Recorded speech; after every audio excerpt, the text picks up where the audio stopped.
This is the Schmo with the pro, with the former UFC two-time heavyweight champion, the professional wrestler, the coach, the future Hall of Famer, Cain Velasquez in the flesh, Bellator 300, San Diego, California. How we doing? Doing great, thank you. It's great to see you, man. You're going to be in the corner of the main event of an Usman Nurmagomedov. That's got to feel pretty good. It does feel really good, man. When Usman came over to AKA for this camp, just great things, you know. Great things, great preparation. It's great to be in his corner. It's great to be out here and be supporting him, and just that he wants me in his corner. For me, it's just an honor, you know. Like just for me watching him, his caliber of fighting. It's just so great. It makes me be better as a coach because there's not many things I can say to help him with. He has it down already, but it makes me like concentrate even more on the fight game, especially somebody like him who is a complete fighter already. 25 years young. He's got that Nurmagomedov last name. Lofty expectations. How do you think he's handled the pressure? Because he doesn't seem breakable. He's unbreakable, it seems. He's just a different type of athlete, man. Different type of athlete, different type of a skill set that he brings over. Obviously, the mentality is always strong. I believe I will say guys from Dagestan, you know, they bring something a little different. The strength that they bring, and it's also that inner strength, that inner belief of just what they are, you know, whatever if you want to call it their connection to God, but their faith, their strength, their inner strength is on just a different level. And seeing him in practice, it's like I didn't know that he wasn't necessarily like a wrestler first, because watching him fight, watching him train, watching him do the stuff that he does, it's like he's doing things that guys do at a very high level of wrestling. The way he puts these combinations together, his flow wrestling, it's on a different level that you really can't teach. So either you have that or you don't. So just what he brings to the table is somebody who's very confident, but he has all the tools. He knows what he has inside of him and what he has to do to go out there and you know, continue to succeed in the sport. Well, your gym, AKA's got a bunch of killers. You also have the lightweight champion of the UFC and Islam Makhachev, who trains out of there. You have Khabib Nurmagomedov, who's been coaching alongside too. What do you think the biggest differences you notice between a Khabib and an Islam, and even throw Usman in that conversation too? They have really big strengths when they come in. Now, I guess number one, it's the Dagestan like physical strength that they bring in. It's on a different level, man. I wrestled even with some of their guys that come in, even some of their coaches, and they're a little undersized, but it's like the strength that they have it's just something different. The strength that they have, they wrestle all the time, and that's something that you really can't implement. Like you really can't duplicate that anywhere else. If you just keep wrestling the whole time, like your level just keeps jumping. You get to a place where you just plateau, but after that it just goes on a different level. And for them to keep wrestling as they're younger, that base, that it's just the strength that they have, the technique that they have, that they come in, that they bring, it's just on a different level. So all the guys are very strong at something different, you know. Obviously, the wrestling is a good, it's the best background that they have coming in, but then they add the jiu-jitsu to it. They add the striking to that, and high level striking, high level jiu-jitsu. It's not just like let me learn this. No, they do it at a high level. Again, their faith of what they bring, of who they really are, of what they're capable of. That overshadows everything else. Like that again, it just shows how strong the human mind is. When you believe that you can do anything, and that is with you forever, and that doesn't go in and out. You know, when you have like bad days, no, that stays with you. It's like that's what makes you a champion in this sport, and they continue to build champions in this sport.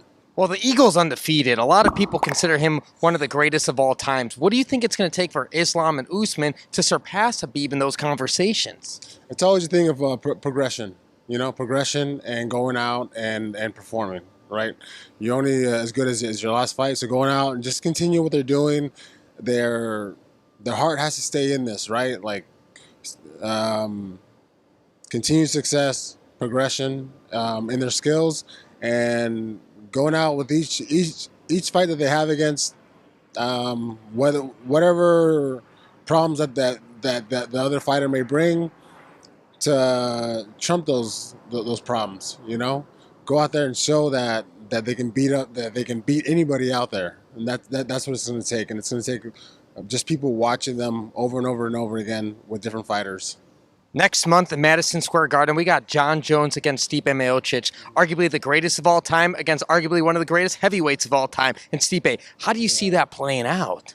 See it playing out. I mean, Jon Jones, the greatest ever, that you're ever going to see. I believe, especially somebody at that weight class. 205 and now heavyweight. So obviously a complete fighter, mentally the strongest guy that strongest competitor that you're going to face out there.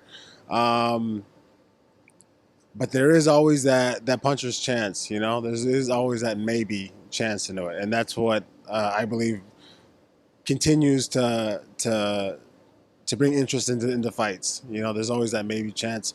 Stipe, the greatest heavyweight as well out there, arguably, so he brings so many threats to Jon Jones as well. So that's one of those things. It's like your gut will tell you that Jon Jones may come out on this on top, but it's always that maybe.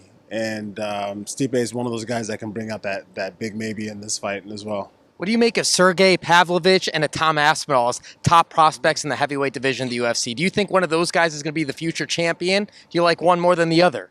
I believe so, man. I've seen both of those guys fight, and with Sergey, I've actually trained with him. And it was a couple years ago too. So when he was, obviously when he wasn't at this level yet, and he's really tough to deal with, man. And me training with him at AKA, not a lot of guys get the better of me. And he was one of those guys where it was he was very difficult to do what I wanted to against him.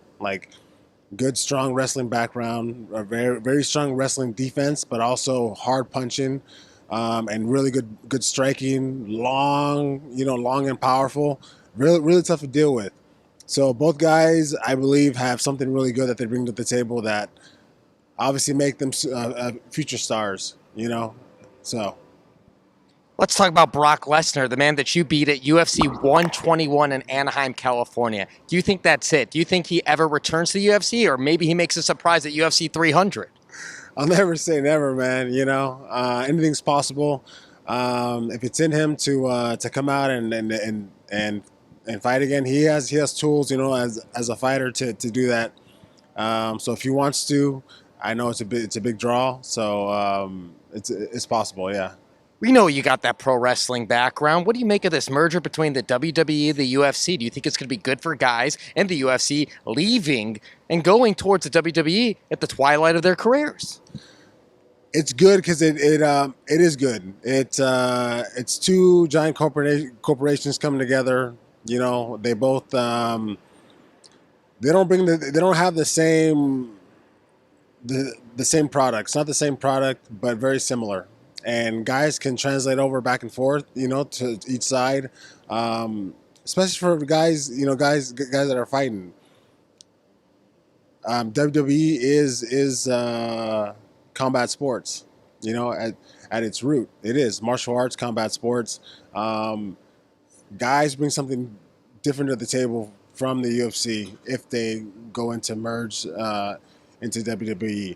Doing it right, they can bring something to pro wrestling that's never been done before, and that's bringing in a more MMA style of competition. And that's the striking, the good flow back and forth. I think that doing that really well can elevate that sport in general as far as WWE, but even in movie and cinema. When you see those fight scenes and things like that, that'll elevate that even more. So it's all progression, man. It's all good. It's good that it can bring something bigger to the table for guys that are maybe done with really like putting their lives on the line to do fight and stuff like that. So it's all good. But in the heat of the schmoment, how do you keep the switch off when you're in battle in the wrestling positions and you don't do the real stuff against these guys? You know, put them in a real chokehold, put a real elbow through their skulls. Well, that's the beauty and balance of the whole thing, right? Is to make the audience be really invested into what they're seeing, but also saving your partner. But some days you just gotta say like the heck with it and do something real. And again, it's all that balance. And some days you do cross that line to to make the performance a lot better. Performance, the battle, whatever you want to call it, like you do that to make it a lot better. So. Well, the Schmo heard you say that John Jones is the GOAT, but who's your Mount Rushmore of the greatest heavyweights of all time? Who's on that list? Include yourself, please. Fedor, maybe? Stipe? Who's on that list? Yeah, Fedor, Stipe, Daniel Cormier. Yeah, man, John Jones, if he stays at a heavyweight and he does everything he's supposed to, which I think he will, I think he deserves a spot up there. Man, if people want to put me up there, man, I'd be honored. It's an honor, so... I believe like all those guys are, deserve a place up there. Can we get a final message for all the Cain Velasquez fans out there worldwide? No, man, just thank you for all your love and support forever. I love that I get to be around the sport, and help others and just continue this progression of what we're doing here in the sport in general, and just just learn from each other. Learning from one another, it's the best. So thank you. One of the all-time greats in the sport of mixed martial arts. He's the pro. I'm the Schmo. San Diego, Bellator 300. We're out.